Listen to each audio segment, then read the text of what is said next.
lieu d'accueil, les personnes qui viennent consommer ici, en tout cas qui viennent profiter de la proposition de la salle de consommation, rentrent ici. C'est des personnes qui sont incluses au préalable sur le programme, qui donc doivent créer un identifiant avec un pseudo, un prénom, quelque chose comme ça, avec une date de naissance. En tout cas, voilà, ça crée l'identifiant. Les personnes, à chaque fois qu'elles viennent, elles redonnent cet identifiant, elles nous montrent le produit qu'elles veulent consommer. On leur donne un ticket, elles sont ici c'est la salle d'attente. Elles patientent leur tour, on les appelle comme à la sécu, en fait, avec un petit numéro, et quand en fait leur numéro arrive, elles peuvent passer à la salle de consommation. Elles ont 20 minutes pour pouvoir consommer. Dans la salle de consommation, il y a toujours 2 professionnels qui sont là pour les accueillir. Elles nous remontent le produit qu'elles doivent consommer, enfin qu'elles veulent consommer, qu'elles ont apporté elles-mêmes ici. Après, elles vont se positionner en fait sur un des postes de consommation qu'elle a.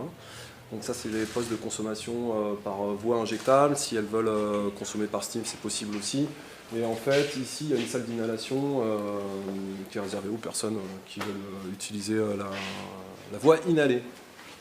Le bureau médical, ça sert à plein de choses. Ça sert aussi à faire un peu de bobologie, ou quelqu'un qui pourrait avoir un abcès, qui pourrait venir spécialement ici à la salle, non pas pour consommer, mais pour rencontrer un médecin s'il a un souci de santé ou lié en tout cas à ses pratiques d'injection. Il peut venir ici rencontrer un médecin. Ça peut aussi servir en cas de besoin suite à une surdose à la salle éventuellement, si ça doit arriver.